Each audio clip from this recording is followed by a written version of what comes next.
नमस्कार, news India देख रहे हैं आप। मैं हूं आपके साथ पूजा अग्रवाल। बुलेटिन में आप सभी का स्वागत है। महाकुंभ में संगम में आस्था की डुबकी के लिए श्रद्धालुओं का सैलाब उमड़ पड़ा है। भारी संख्या में लोग संगम पहुंचकर अमृत स्नान में हिस्सा ले रहे हैं। श्रद्धालुओं में भारी उत्साह देखने को मिल रहा है और न्यूज इंडिया प्रयागराज से लगातार महाकुंभ की महा कवरेज कर रहा है। आपको हम 21 तस्वीरें दिखाने जा रहे हैं। जी हाँ, एक नहीं, दो नहीं, बल्कि पूरी 21 तस्वीरें हैं।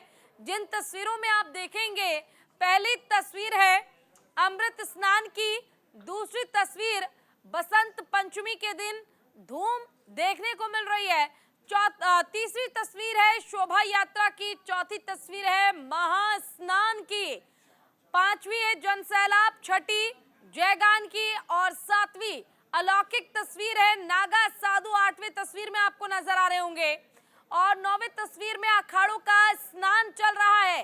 10वीं तस्वीर में सनातन का संगम आप देख रहे हैं और अब आ जाते हैं 11वीं तस्वीर पर। आस्था की डुबकी लोग लगा रहे हैं, श्रद्धालु पहुंचे हुए हैं। 12वीं तस्वीर में श्रद्धालुओं का सैलाब उमड़ा पड़ा है और 13वीं तस्वीर में साधुओं की डुबकी आप देख सकते हैं। 14वीं तस्वीर में ठंड पर आस्था भारी पड़ती नजर आ रही है और 15वां तस्वीर जो है वो त्रिवेणी में डुबकी की हम आपको दिखा रहे हैं।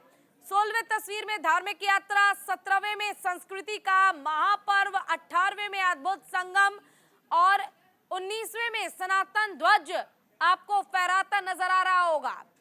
19वें में विदेशी श्रद्धालु और 20वें में आपको देखे पुष्प वर्षा की तस्वीर नजर आ रही है और 21वीं तस्वीर भी हम आपको पुष्प वर्षा की दिखा रहे हैं। तो ये 21 तस्वीरें हैं जिसमें आप देख सकते हैं तस्वीर एक सी एक सामान्य नजर आ रही होगी। चारों ओर भगवा रंग आपको नजर आ रहा होगा, चारों ओर आपको भारी संख्या में लोग नजर आ रहे होंगे। इसके अलावा आपको महाकुंभ का जो सबसे बड़ा महत्व है, एक जगह 13 अखाड़ों का पहुंचना और उन 13 अखाड़ों के साधु संतों को आप एक जगह देख पा रहे हैं, ये बहुत बड़ा सौभाग्य है। 144 साल बाद देश में महाकुंभ का ये पर्व बड़ी ही धूमधाम के साथ मनाया जा रहा है।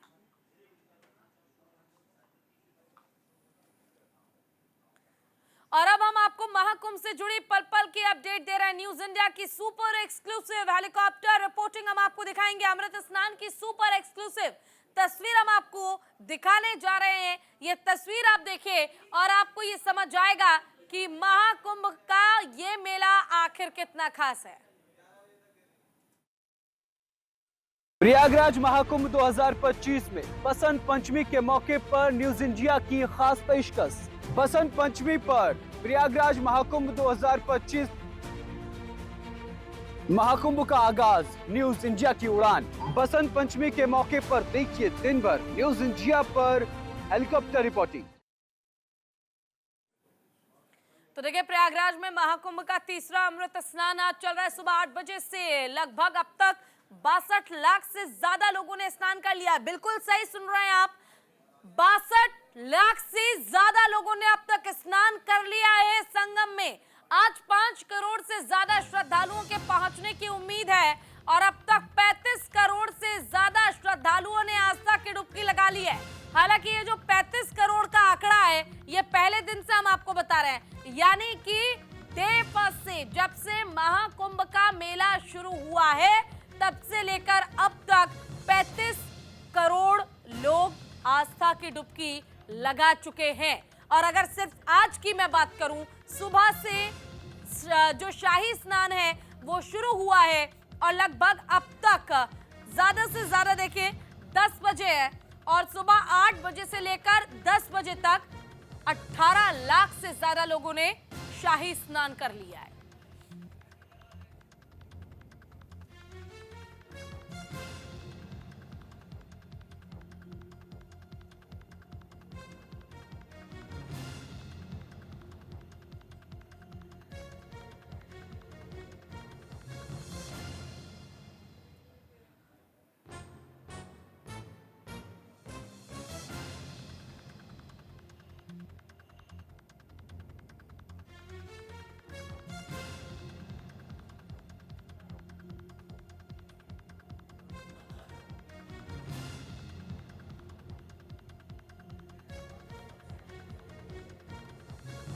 देखिए आज आस्था की डुबकी लगाने के लिए पहुंचे हुए हैं तमाम श्रद्धालु। अब तक 18 लाख से ज्यादा श्रद्धालु आस्था की डुबकी लगा चुके हैं।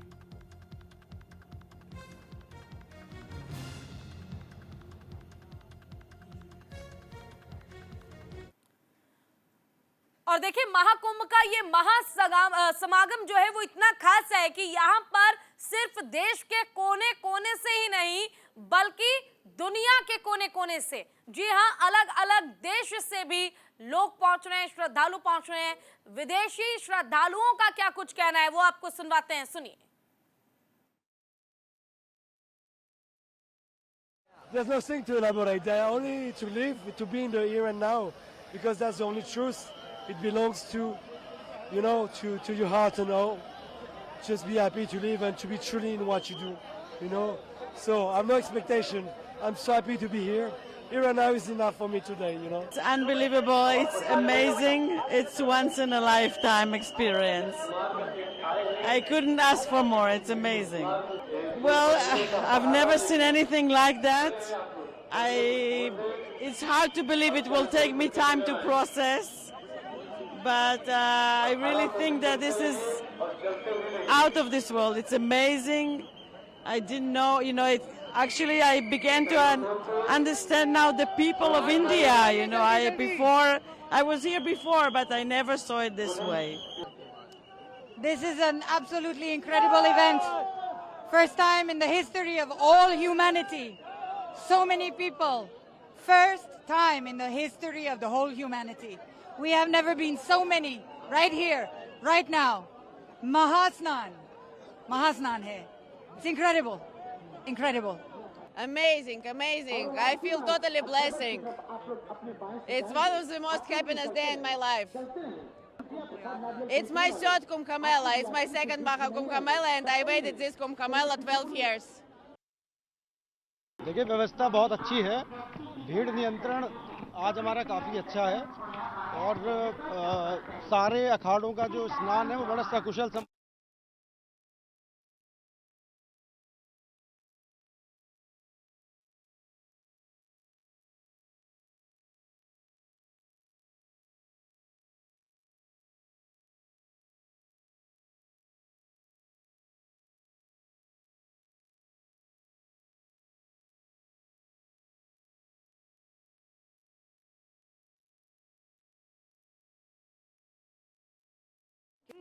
Komatini vara sumati ke sangi kanchana barana biraj subesa Kundala kunchita kesa Atabaja odvaja biraja Kande muja jane usaje Shankara suvana kesari nanda Teja pratapa mahajagabanda Vidyavana guniyati chatur Ramakaja karibeko atur Prabhu charitra sunibeko rasiya Ramalakana sita manabasiya Sukshma rupa darisiya hinikava Pikata rupa dari langa charava Bhima rupa dari yasura sanghare Ramachandra ke kaj savari Lai sajivana lakana jiyaya Shri Raghubira harashiyur lai Raghupati kinhi bauta baraya Tuma mama priya chatai samabai Salsa balana tumarocha sagawin Hasakai Shri Pati kanta lagawin Sanaka dika brahma di munisa Nada da shada da sahita ahisa Chamakubera diga pala jahante Kabiko bidakai sake kahante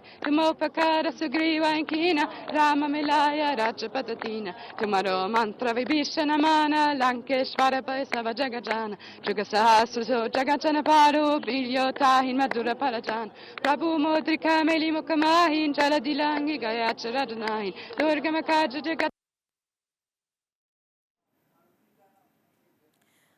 और इसी पर ज्यादा चर्चा के लिए हमारे साथ महंत शुभम गिरी जी जुड़ गए हैं जो कि हिंदू धर्म गुरु हैं। शुभम गिरी जी, आपका बहुत बहुत स्वागत है न्यूज इंडिया पर। जी शुभम जी, 144 साल बाद आखिरकार ये पावन अवसर और ये मौका आया है जब ऐसे ग्रह और ऐसे संकेत मिल रहे हैं कि हर एक श्रद्धालु महाकुंभ में जाकर शाही स्नान करना चाहता है या कहूं अमृत स्नान करना चाहता है। आज के दिन को लेकर क्या कहना चाहेंगे आप? कैसा महसूस हो रहा है आपको भी? एक कवि ने बहुत खूब कहा है कि शिवालिक को धन्य कर हरिद्वार तक आई, हमारी माँ हमारे लोक के स्वीकार तक आई, तपस्वी राम के चरण चढ़ी उपहार तक आई, गले मिल कृष्ण यमुना से संगम पार तक आई, बनारस में इसे शिव ने पुनः जी भर निहारा है, ये गंगा का किनारा है, गंगा का किनारा है, पतित पावनी माँ गंगा जी और तीर्थराज प्रयाग में। और अद्भुत जो संगम है त्रिवेणी, जहाँ गंगा यमुना सरस्वती और गुप्त रूप से सरस्वती आती है। जब बद्रीनाथ के सरस्वती चलती है वसुधारा से माणा गांव से, तो अलकनंदा नदी में विलुप्त होती है और विलुप्त होके जो यहाँ इलाहाबाद का जो किला है वहां से सरस्वती कुंड से जो नीचे होके सरस्वती आती है। और त्रिवेणी तट पर जो माघ मास है, माघ मास का एक बड़ा महत्व है और जो महाकुंभ का पर्व है और ये गुप्त नवरात्रि है। गुप्त नवरात्रि के साथ साथ आज बसंत पंचमी है, क्योंकि 3 ही अमृत स्नान प्रमुखता से अखाड़े बांधते हैं, तीनों स्नान अखाड़े करते हैं, 13 के 13 अखाड़े स्नान करते हैं, 7 सन्यासियों के स्नान है अखाड़े हैं, उसमें भी जो महानिर्वाणी है और अटल है 7वें स्नान करते हैं। फिर उसके बाद निरंजनी के फिर आता है जूना अखाड़ा, जूना के साथ 3 चलते हैं, आवाहन और अग्नि। अग्नि होता है ब्रह्मचारियों का अखाड़ा। फिर आता है आपका निरंजनी अखाड़ा जिसके साथ आनंद अखाड़ा चलता है। फिर आते हैं वैष्णव संप्रदाय, वैष्णव संप्रदाय के 3 अखाड़े होते हैं। फिर आते हैं उदासीन संप्रदाय के 2 अखाड़े, एक नया अखाड़ा एक बड़ा अखाड़ा। फिर आता है निर्मल अखाड़ा। लेकिन जहां तक उम्मीद है, जो बसंत पंचमी का जो दिव्य अलौकिक स्नान है, अलौकिक स्नान तो 29 जनवरी को हुआ था, क्योंकि उस समय 144 वर्षों का योग बना था। 144 वर्षों के बाद एक कुंभ आया था। समय के साथ वक्त बदलता है, वक्त के साथ समय बदलता है, लेकिन अब कुंभ फैशन लेवल हो गया है। लेकिन अखाड़े सकुशल पर्सन से स्नान करे। लेकिन सन 1954 में विद्युत की सेवा आई। पहले तो लोग एक तरपाल में ही रहते थे। अगर आप लोग 5 स्टार होटलों में रोटी खाते हैं, अगर गंगा जी के तट पर उस रेत पे रोटी खाते हैं, अन्न दाल करते हैं, लड़ सेवा लड़ाई सेवा का भाव रखते हैं, तो अलौकिक ही फल मिलता है। प्रयागराज जैसा विश्व में संयुक्त राष्ट्र ने खुद इसको माना है कि ऐसी टेंट सिटी कहीं नहीं है विश्व में। बिल्कुल। देखिए, और जिस तरह से आज पावन अवसर है, एक सवाल ये भी पूछना चाहूंगी, क्योंकि संगम नदी का जब हम जिक्र करते हैं तो माँ जमुना, सरस्वती और गंगा का वहां पर महासमागम हमको देखने को मिलता है। लेकिन जो लोग, क्योंकि आपको भी मालूम है मौनी अमावस्या के दिन जो हादसा हुआ, कई लोग डरे हुए हैं, कई लोग घबराए हुए हैं, कई लोगों को स्वास्थ्य संबंधित परेशानियां हैं, तो घर रहकर अगर वही लाभ वो लेना चाहें तो कैसे ले सकते हैं? क्या सिर्फ गंगा जल छिड़क लेने से या गंगा जल से स्नान कर लेने से वो पुण्य प्राप्त हो जाएगा, या फिर महाकुंभ कोई जा रहा है तो वहां से संगम नदी का जल जरूर मंगाना चाहिए हमें? देखिए, संगम त्रिवेणी में है और इतनी भीड़ भाड़ के कारण प्रशासन केवल गंगा जी में स्नान करा रहा है। अगर हम नाव पकड़ते हैं तो नाव भी गंगा जी में स्नान, जो बीच की धारा होती है, आपने कभी देखा होगा कि तख्त लगाकर 2 तरफ नाव होती है, तो जाके बीचों बीच स्नान होता है, धाराओं में त्रिवेणी में स्नान होता है। लेकिन जहां तक उम्मीद है, पहले समय ऐसा नहीं था। पहले लोग पैदल चलते थे, पैदल नहीं चलते तो फ्लाइट मतलब घोड़े गाड़ी में चलते थे। फिर ब्रिटिश हुकूमत इस देश में आई, फिर ब्रिटिश हुकूमत ने रेलगाड़ी इत्यादि का निर्माण किया। तो धीरे धीरे जिस तरह से फिर अब सुविधा अनेक होगी। तब अगर हम मान लीजिए कि 700-800 किलोमीटर अगर चलना हो, 1200 किलोमीटर चलना हो, तो एक दिन में प्रयागराज भी पहुंच सकते हैं। लेकिन जो लोग नहीं आ सकते हैं, वो लोग गंगा जल डालकर माँ गंगा जी का ध्यान कर कर और जो कुंभ का स्नान होता है वो स्नान करे। अब आपके चैनल के माध्यम से लोग शाही वगैरह देखते हैं, क्योंकि हम लोग अखाड़े से जुड़े हुए, लेकिन हम लोग भी शाही स्नान में नहीं जा पाते, अमृत स्नान में नहीं जा पाते। लेकिन जब संत लोग सब स्नान करते हैं, मेरी जनता से अपील है, जब संत लोग सभी स्नान करते हैं तभी असली उसमें ताकत मिलती है, उनकी एनर्जी मिलती है, उनकी ऊर्जा मिलती है। क्योंकि उस समय देवता गण यश किन्नर सभी स्नान करते हैं। जब गरुण जी ने अमृत कलश उठाया था तो अमृत कलश लेकर वो भ्रमण करने लगे, तो नासिक से लेकर उज्जैन आए, उज्जैन से प्रयागराज आए, प्रयागराज से हरिद्वार आए। उसी तरह से हरिद्वार 2021 में कुंभ हुआ, कोरोना काल ने कुंभ खा दिया, और 2021 के बाद उसके बाद अब प्रयागराज में हो रहा है 2025 में। प्रयागराज के बाद 2027 में नासिक में होगा। लेकिन नासिक में 2 जगह डिवाइड हो जाता है, कुंभ बांट जाता है। सन्यासी जो हमारे अखाड़े हैं 7 अखाड़े, वो त्रंबकेश्वर चल जाते हैं। जो वैष्णव अखाड़े हैं वो नासिक में हो जाते हैं, रामघाट में स्नान करते हैं, हम लोग पूजा व्रत में करते हैं। फिर माँ क्षिप्रा के तट पे उज्जैन, अवंतिका नगरी जिसे कहते हैं, महाकाल की नगरी जिसे कहते हैं, वहां पर कुंभ होता है। फिर उसके बाद जो हमारे संत समाज के देवी देवता है, फिर वो प्रयागराज आते हैं अर्थ कुंभ करने। अर्थ कुंभ करने के बाद हम लोग हरिद्वार का पूर्ण कुंभ करते हैं। लेकिन 2 जगह का अर्थ कुंभ को प्रमाणित नहीं किया गया, शास्त्रों में कोई वो नहीं है। लेकिन प्रयागराज में जो माघ मास है वो प्रत्येक वर्ष उज्जैन, हरिद्वार, नासिक के कुंभ के बराबर भरता है। लेकिन जहां तक जो लोग घर में बैठे हो, गंगा जल में डालिए, स्नान कीजिए। कोई लोग तो गर्म पानी में भी स्नान कर रहे हैं। अगर एक बूंद भी गंगा जल की डाली, गंगे च यमुने चैवा गोदावरी सरस्वती नर्मदे सिंधु कावेरी जले अस्मिन् सन्निधिं कुरु, अगर उससे भी स्नान कर दिया, पितरों को तर्पण भी दे दिया, तब भी मोक्ष होता है। आजकल तो गुप्त नवरात्रे है, जो गुप्त नवरात्रे के साथ साथ आप सिद्ध कुंजिका स्तोत्र का पाठ कीजिए तो आपको यश और वृद्धि होगी। अगर आप प्रयागराज क्षेत्र में ये गुप्त हवन कराइए। नवरात्रों का महत्व क्या है और ये कब से शुरू हुआ, कब तक चलने वाला है? देखिए, ये 30 जनवरी से शुरू हुआ है और ये चलेगा आपका 12 तारीख को माघी पूर्णिमा है, जो कल्पवासी लोग कल्पवास करते हैं। तो मतलब 7 तारीख तक चलेगा। आज पंचमी है, कल षष्ठी है, फिर सप्तमी, अष्टमी है। कभी 15 दिन में तिथि घटती बढ़ती है, एक तिथि आगे हो जाती है, एक तिथि बाद में होती है। अब अंग्रेजी तारीख को हम लेते हैं, देश में अंग्रेजी तारीख का फैशन चला है। अगर अंग्रेज इस देश से गए हैं, भारतवर्ष से गए हैं, तो अंग्रेजी ही तारीख को ले रहे हैं, हमारी कोई तिथि को नहीं लेता। एक नेपाल देश में गते को लेते हैं। जो ज्योतिष भी 2 प्रकार की होती है, चंद्रमास और सौर मास, 2 प्रकार के मास होते हैं, जिसमें प्रविष्टे गते पहाड़ों में आज भी देखी जाती है, जो पहाड़ी क्षेत्र होते हैं।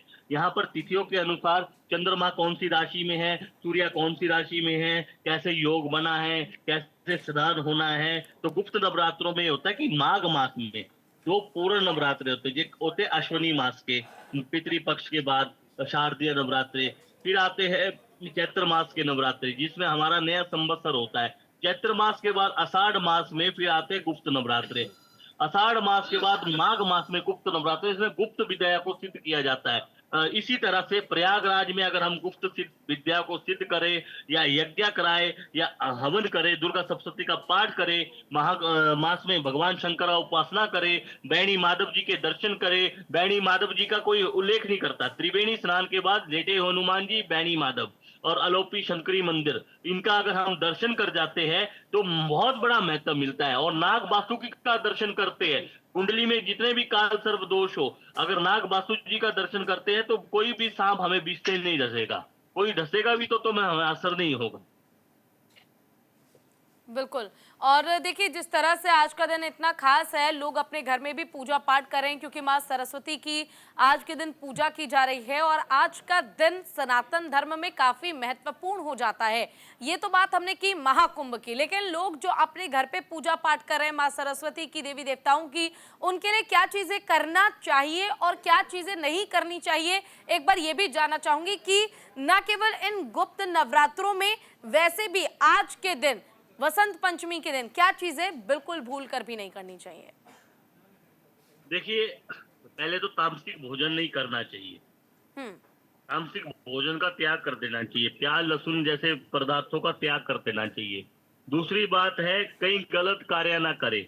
पवित्र माघ मास चला है, इसमें जितना दान पुण्य करे उतना बढ़िया है। आज के दिन किसी जो विद्यार्थी है जिनकी पढ़ाई में दिक्कत होती है तो उनको जो आपकी छात्रवृत्ति होती है, आपकी ओर से जो सहयोग होता है वो सहयोग करे, तो माँ सरस्वती का आशीर्वाद आपके कुलों को सदैव मिलेगा। और साथ में गुप्त नवरात्र के दिन गुप्त साधनाएं होती है, उस साधनाओं को कब के कैमरे के सामने या किसी भी सामने शो ना करे। लेकिन जहां तक उम्मीद है, हम लोग आज के दिन ध्यान पूजा पाठ करे, किसी को गलत शब्द ना बोले, अगर गलत शब्द बोलते तो उसका पश्चाताप करे, प्रायश्चित करे। तो आज के दिन हम लोग जिस प्रकार से तामसिक भोजन का प्रयोग ना करें, अपना संयम बना के रखे, अपने वाणी में संयम बना के रखे, ये भी बड़ी महत्वता है। लेकिन इस कुंभ मेले में जिस तरह से प्रशासन ने हमें परेशान किया, तो उसी तरह से हम प्रशासन के ऊपर हावी हो गए। तो हम गुस्से को कंट्रोल रखें, तो गुस्से को अगर हम कंट्रोल रखेंगे तो उतने सहन से काम होगा। अगर हम धैर्य बना के रखेंगे तो मां सरस्वती का आशीष आपको सदैव प्रदान होगा। बिल्कुल देखिए, और कहीं ना कहीं शब्दों पर आज अपनी वाणी पर आपको थोड़ा सा संयम बरतने की जरूरत है। ये भी आपसे जानना चाहूंगी, महाकुंभ में हमने देखा मौनी अमावस्या के दिन किस तरह से हादसा हुआ, कई लोगों की जान चली गई, कई लोग श्रद्धालु वहां पर पहुंचे हुए थे, लेकिन उनके साथ बड़ी दुर्घटना घटी। बावजूद इसके हम देख रहे हैं कि हजारों की संख्या में श्रद्धालु जो है वो अब भी पहुंच रहे हैं प्रयागराज, और लोगों का ये कहना है कि व्यवस्थाएं वाकई बेहतर हैं, इस तरह की परेशानी नहीं, बस थोड़ा धैर्य रखने की जरूरत है श्रद्धालुओं को। देखिए, लोग कह रहे हैं व्यवस्थाएं बेहतर है, केवल 4 सेक्टरों में ही व्यवस्था बेहतर है। ठीक है, वक्त के साथ समय बदलता है, समय के साथ वक्त बदलता रहता है। इस समय तो ये भी नहीं पता प्रभारी मंत्री कौन है, प्रभारी मंत्री का ही नहीं पता। 2013 में प्रभारी मंत्री आजम खान थे, 2019 में प्रभारी मंत्री नंद गोपाल गुप्ता नंदी थे। इस समय जो भी हमारी समस्या होती थी हम लोग जाते थे। कभी एक बार की याद है, आजम खान को हम सब साधुओं ने घेर लिया तो अपनी टोपी उतारकर साधुओं के चरणों में रख ली। लेकिन इस समय की व्यवस्थाएं आप देखोगे, वास्तव में कई जगह जल नहीं आ रहा है। अभी मैं अन्न बांट रहा था बाहर, तो मैंने खुद देखा कि बोल रहे हैं वहां पर जल नहीं है, वहां लाइन नहीं बिछी है, पार्किंग में समस्या हो रही है, लोग 30-30 किलोमीटर पैदल चल रहे हैं। कुंभ तो एक तपस्या का जरिया है, अगर हम तपस्या नहीं करेंगे तो कहाँ से कुंभ सफल करेंगे, कहाँ से अपने शिविर सफल करेंगे? अगर साधु संत नहीं आएंगे, कल्पवासी नहीं आएंगे तो कुंभ कहाँ से होगा? आप बताइए ना, कुंभ कहाँ से होगा? कुंभ में तो केवल स्नान के लिए हम आते हैं। पहले तो हमें सबसे पहले आंदोलन करना चाहिए गंगा जी को स्वच्छ करने का, जो कानपुर में गंदे नाले मिलते हैं उसके ऊपर एक्शन करने का। दूसरी बात, अगर गंगा यमुना सरस्वती, गंगा यमुना स्वच्छ बहेगी तो कुंभ स्वच्छ होगा। यहाँ देखिए प्रयागराज की खूबसूरती देखिए, माँ गंगा जी की खूबसूरती। जब गंगा जैविक है तो गंगा जल को हम सदियों तक रखते हैं घर में, कभी खराब नहीं होता। तीर्थ क्षेत्र से कहीं से भी गंगा जल भरिए, कितनी भी गंदगी आती हो, माँ गंगा जी माँ यमुना जी खराब नहीं होती। जहां तक उम्मीद है, ऐसे सैवरन पक्षी जो यहाँ पर आते हैं साइबेरिया से, वो पक्षी हाथ में आप दाना रखिए कैसे खाते हैं, उनको कोई डर ही नहीं होता। तो इस प्रकार से तीर्थराज प्रयाग का बहुत बड़ा महत्व है। और यही गंगा जी आगे बनारस जाती है, गंगा जी गंगा सागर तक जाती है, और यही गंगा जी 60% हिंदुस्तान की 60% आबादी को गंगा जी के किनारे ही बसी है, मान लीजिए 40% भी बसी हो। और यही गंगा जी खेतों में जाती है, खेतों में अनाज पैदा करती है। हम जिस जगह बैठकर आज आपके सामने सीधा प्रसारण कर रहे हैं आपके चैनल में, यही आप 6 महीने के बाद आइए, यही गंगा जी इसी जगह बहती है। तो आप गंगा जी की गोद में बैठे हैं, गंगा जी के तट पे बैठे हैं, तो गंगा जी के तट में सबसे बड़ी तपस्या होती है। लेकिन चलिए, जो भी बात होती है, पहले शास्त्री पुल से गागुली शिवालय तक बेला बढ़ता था, 2001 में और ज्यादा हो गया, 2007 में आगे मैं चाहूंगी ये बात आगे भी जारी रहे, आप हमारे साथ बने रहिएगा। वक्त एक बहुत छोटे से ब्रेक का है, जल्द लौटेंगे हम ब्रेक के बाद।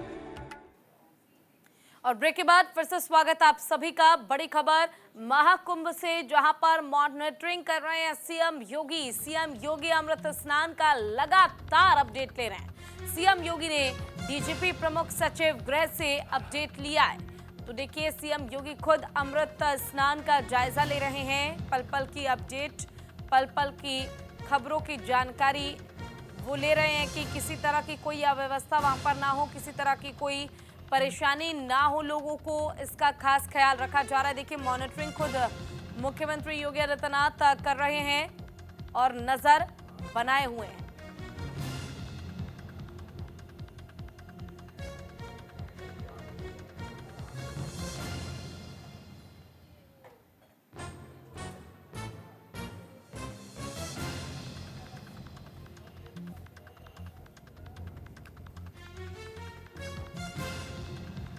मुख्यमंत्री योगी आदित्यनाथ देखिए किस तरह से मॉनिटरिंग कर रहे हैं, नजरें बनाए हुए हैं।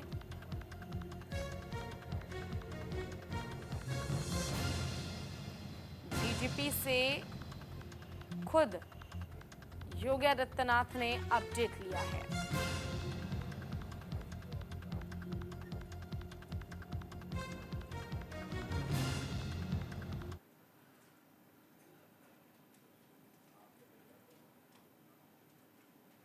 तो देखिए बिग स्क्रीन पर पल पल की अपडेट और पल पल की तस्वीर मुख्यमंत्री योगी आदित्यनाथ खुद देख रहे हैं।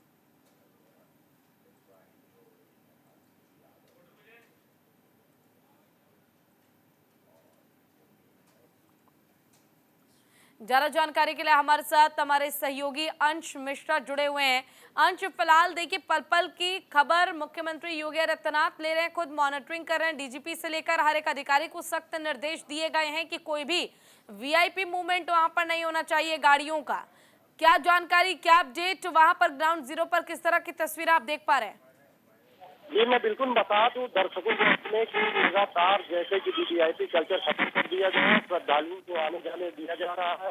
और पसंद पंचमी की बात की जाए तो लगातार सुबह से ही 5 बजे से अखाड़ों का स्नान शुरू हो गया था, जिसमें कि पहले अटल अखाड़ा स्नान किया, उसके बाद जुड़ा अखाड़ा, ऐसे कम धीरे धीरे लगातार अखाड़ों की जो कि ग्रीन जोन बनाया गया है उनका स्नान लगातार जारी है। और अगर सुरक्षा व्यवस्था की बात की जाए तो सुरक्षा व्यवस्था महाकुंभ में एकदम प्रबंध तरीके से बनाई रखी हुई है प्रशासन के द्वारा। बिल्कुल देखिए, और जिस तरह से लोग वहां पर पहुंच रहे हैं, भारी संख्या में लोग पहुंच रहे हैं। अपडेट ये भी थी अंश कि वहां पर अब तक लगभग 18 लाख से ज्यादा लोगों ने स्नान कर लिया है, तो उन्हें क्या किसी तरह की कोई अव्यवस्था या फिर किसी तरह की कोई परेशानी तो नहीं झेलनी पड़ी? मैं बिल्कुल बता दूं श्रद्धालुओं के लिए जहाँ पर घाट खुलाए गए हैं संगम तट पर के लगातार अगर उनके स्वास्थ्य व्यवस्था की बात की जाए तो वहाँ लगातार एम्बुलेंस मौके पे मौजूद है, ताकि मौनी महोत्सव को घटना को लेकर के सीएम योगी आदित्यनाथ लगातार पैनी नजर बनाए हुए हैं मास्कों को लेकर के। और डीजीपी और मुख्य सचिव लगातार औचक निरीक्षण भी कर रहे हैं और ड्रोन के जरिए आप प्रशासनिक व्यवस्था को देख भी रहे हैं। जी, क्या आपके लिए ये संभव है कि आप वहां पर लोगों से बातचीत कर पाए? जी बिल्कुल, हमारे ठीक पीछे कुछ दर्शक है, उनसे बात करेंगे। महाकुंभ में आए हम बसंत पंचमी का स्नान के 44 वर्ष बाद कैसे सुरक्षा व्यवस्था है? पहले तो नमन करता हूँ। मैं कर्नाटक का बीजापुर से आया हूँ। यहाँ सेवाएं बहुत अच्छी की है।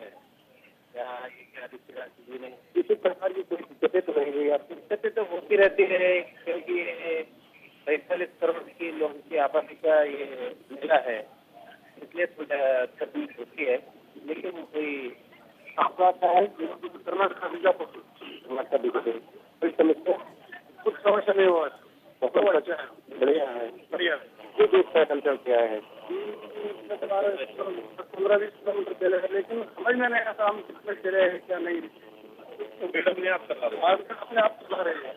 चलिए दोबारा होंगे आपके पास धर्मगुरु शुभम गिरी जो हमारे साथ जुड़े हुए हैं। शुभम जी, एक बार फिर से वापस आपके पास आना चाहूंगी। देखिए 144 साल बाद ये महाकुंभ और महासमागम और ये महासंयोग बना है हर एक सनातनी के लिए, लेकिन कई लोगों के मन में सवाल ये भी है कि कुंभ तो हर बार आयोजित होता है, तो इस बार के कुंभ में ऐसा क्या खास है, जरा वो भी मैं जानना चाहूंगी आपसे।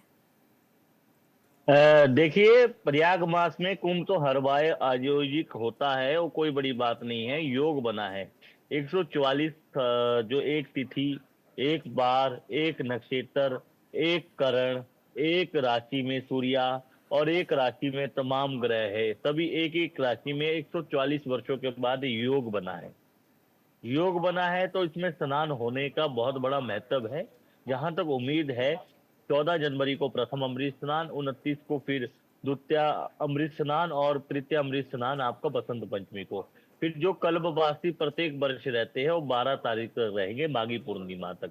फिर 26 तारीख को आपका महाशिवरात्रि का स्नान किया करेंगे, जितने भी यहाँ श्रद्धालु आएंगे वो करेंगे। जहां तक उम्मीद है जो 144 वर्षों के बाद जो योग बना है ये अनादि योग है, अलौकिक योग है। इस योग में जब ब्रिटिश हुकूमत इस देश में थी, ब्रिटिश सरकार इस भारत वर्ष की भूमि में थी, उस समय भी साधु संतों ने अखाड़ों के साथ, ढोल नगाड़ों के साथ, छावनी प्रवेश के साथ इस समागम को अलौकिक बनाया था। तो योग जो है, इसमें स्नान करने से हमारे जितने भी पूर्व जन्म के भी पाप है, जितने भी हमारे वर्तमान में पाप है, सारे पाप कट जाते हैं। और एक 144 वर्षों की जो श्रद्धा है, सनातन का सबसे बड़ा उत्सव है। विश्व में इस उत्सव को भी मान्यता मिली मिली हुई है। जहां तक आप देखते हैं, जब हम लोग 4 क्षेत्र में कुंभ करते हैं, तो हर वर्ष कई योग बनते हैं। कुंभ मेला 12 वर्षों में आता है, तो 12 वर्षों के उपरांत योग बनते रहते हैं। तो अगले वर्ष कुछ और योग होगा, उज्जैन का कुंभ अलौकिक होगा। तो हर प्रकार के कुंभ में कभी चंडाल योग भी बनता है। तो योग को कैसे हम निर्भर करें, उस प्रकार से है। जहां तक 144 वर्षों का योग बना हुआ है ज्योतिष शास्त्र के अनुसार, और संहिता ज्योतिष, होरा शास्त्र और सिद्धांत ज्योतिष में जब तिथियां की गणना की जाती है, अगर मैं आपके चैनल में दिन भर बैठे रहूं तो भी मैं आपको ज्योतिष का विस्तार विज्ञान नहीं समझा सकता।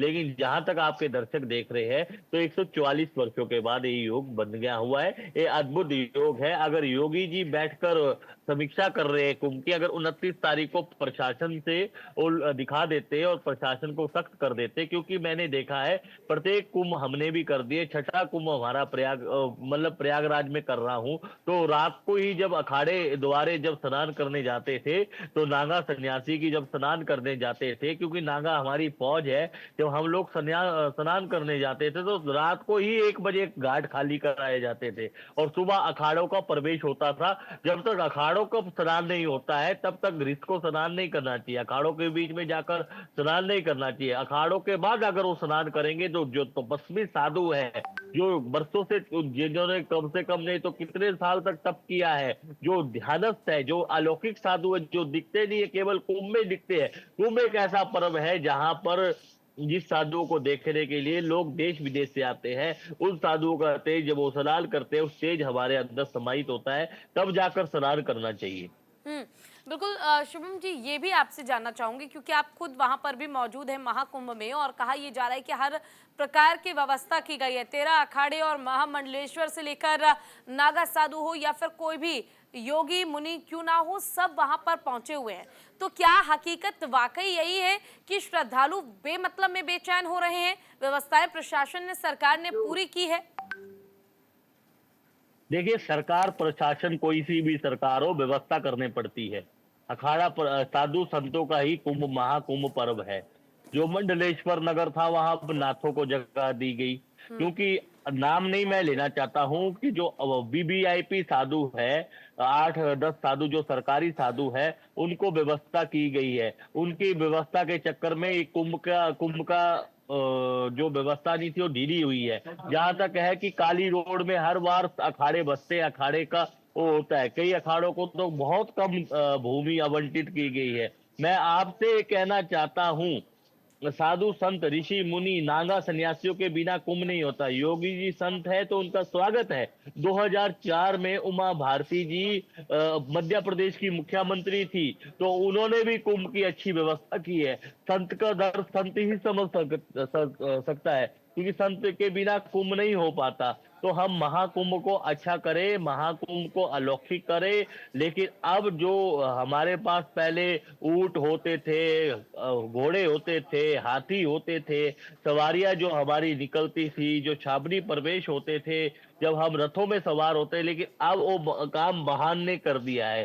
क्योंकि अब हम जीव तो ज्यादा ले नहीं सकते, तो हाथी पालना भी बहुत कठिन बात है। तो वाहनों ने हमारे जो रथ है, जो हमारी पालकियां है, जो हमारी छड़ी है, वो सज धज के जाती है। जो हमारे अखाड़ों के मंडलेश्वर है, जो नागा सन्यासी है, जो हमारे अखाड़ों के देवी देवता है, उनको स्नान कराते हैं, तब जाके हम लोग स्नान करते हैं। क्योंकि अमृत योग होता है, अमृत बेला होती है। फिर धीरे धीरे प्रशासन को कहा गया है कि इस अखाड़े का इतने बजे स्नान है, तो उस अखाड़े के जब वापसी होती है, फिर दूसरा अखाड़ा प्रवेश करता है, दूसरे अखाड़े की वापसी होती है, तीसरा अखाड़ा प्रवेश करता है। फिर जैसे ही वैष्णव अखाड़े समाप्त होते हैं, फिर उदासीन अखाड़े आते हैं, जो गुरु नानक देव जी के सबसे बड़े पुत्र श्रीचंद जी के द्वारा स्थापित किया गया था। तो बड़ा अखाड़ा, बड़ा उदासी और नया उदासी, इनमें विवाद हुआ, फिर नया बन गया। फिर अंतिम में जब गुरु नानक देव जी ने यहाँ के आक्रांताओं से लड़ने के लिए अपनी सेना गठित की, निहंगों की, तो इसी प्रकार से पहले जगत गुरु शंकराचार्य जी ने नागाओं की सेना गठित की। तो संन्यास परंपरा में पहले से ही संन्यास परंपरा जो चली हुई है, उसी प्रकार से अखाड़ों की एक अलौकिक दिव्यता भव्यता होती है। जहां तक अखाड़े खुश हो गए तो साधु संत खुश हो गए तो कुंभ खुश होगा, साधु संत अगर नाराज होंगे तो कुंभ नाराज होगा। एक चैनल में मैंने आपके सामने भी इस चैनल में वार्ता रखी है, क्योंकि आपके चैनल में मैं अक्सर बैठता हूं, और संगम के तट पर आपने जो अद्भुत कॉन्क्लेव की थी, उस कॉन्क्लेव में भी मैंने ये बात कही थी। मैं किसी की आलोचना नहीं करता, लेकिन जहां तक उम्मीद है सरकार को अब सोचना चाहिए, क्योंकि अगर इस कुंभ में एक प्रभारी मंत्री अगर योगी जी बना लेते तो कुंभ अच्छा होता। कई जगह सीवरेज नहीं पहुंची है, हर चीज को देखना पड़ेगा और हर चीज को हमें करना पड़ेगा। और आगे आगे जैसे चक्का प्लेट है, जो चक्का प्लेट चक्कर प्लेट बिछती है, उस चक्कर प्लेट को बदल के कुछ ऐसी व्यवस्थाएं करनी पड़ेगी। लेकिन हाँ, अब आगे कुंभ और अलौकिक होगा, धीरे धीरे व्यवस्था बनती है, लेकिन हम लोगों को भी स्वच्छता का ध्यान रखना अवश्य है। 144 साल का जो वर्ष का योग आया है, उस योग में हम सबको स्नान करना चाहिए, और योग 29 जनवरी को बन गया। और मैं आपको अवगत कराता हूँ, हरिद्वार की सोमवती अमावस्या कुंभ के दौरान और बैसाखी, और प्रयागराज की मौनी अमावस्या, ये सबसे कठिन प्रशासन के लिए सबसे कठिन परीक्षा की घड़ी होती है। ऐसी परीक्षा की घड़ी को पास करना बहुत कठिन होता है। और नेहरू जी के समय जब घटना घटी तो वीवीआईपीओ का कल्चर बंद किया गया। यहाँ पर वीआईपी आ रहे तो रोड कन्वर्ट किए गए। मैं बोलता वीआईपी आए स्नान करे, लेकिन अरल में हेलीकॉप्टर उड़े, अरल में स्नान करे, एक दो साधु से सिंपल भक्त बन के चल जाए, उनके दर्शन करे और सीधे ही वापिस हो जाए।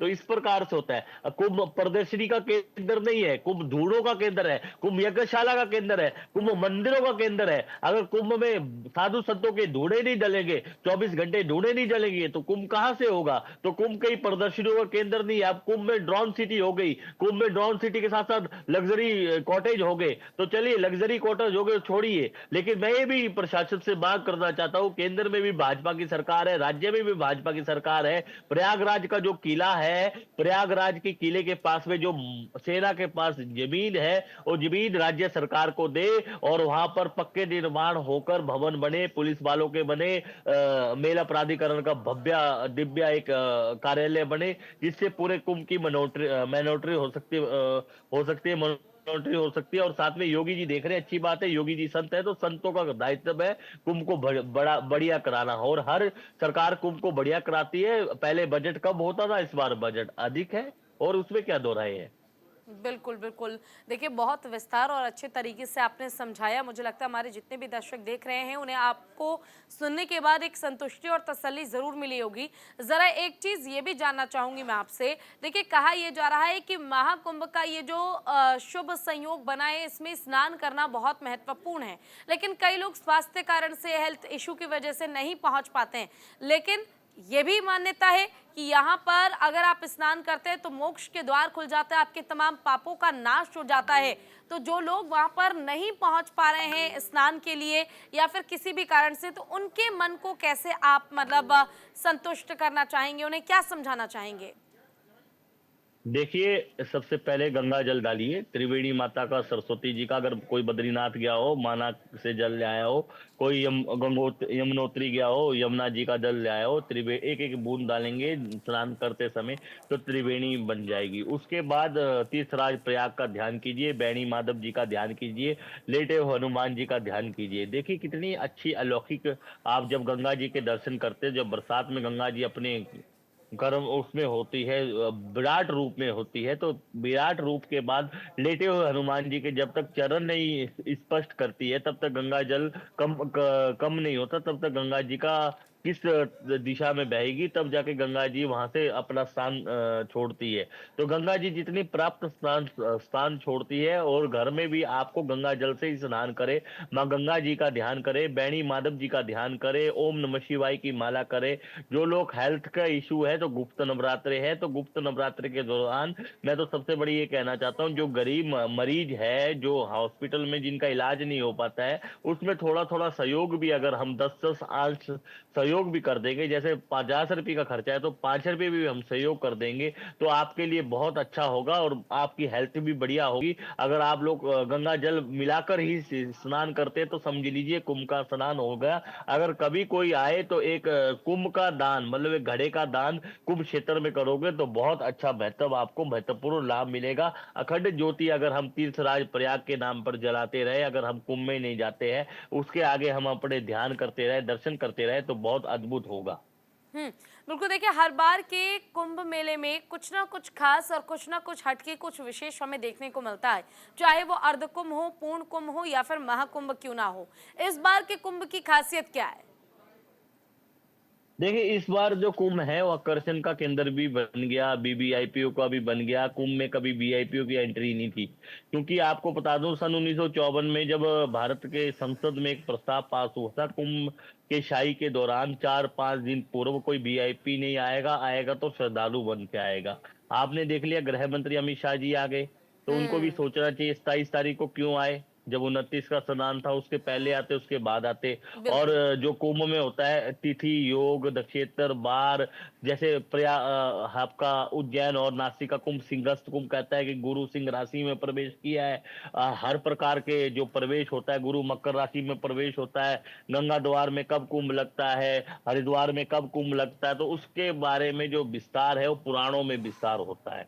तो हम इस पुराणों का विस्तार करके इसका आपको अलौकिक वो करके फिर इस बारे में समझाते हैं। जहां तक कुंभ में बात है, जिसको पितृ दोष है, अगर वो कुंभ में स्नान करता है तो उसका पितृ दोष दूर होता है। अगर वो कुंभ क्षेत्र में प्रवास करता है, टेंट में रहकर प्रवास करता है, जमीन में सोता है, तो उसमें बहुत बड़ा महत्व उसको मिलता है और बहुत बड़ा महत्व के साथ साथ बहुत दिव्य अलौकिक तेज भी उसे प्राप्त होता है।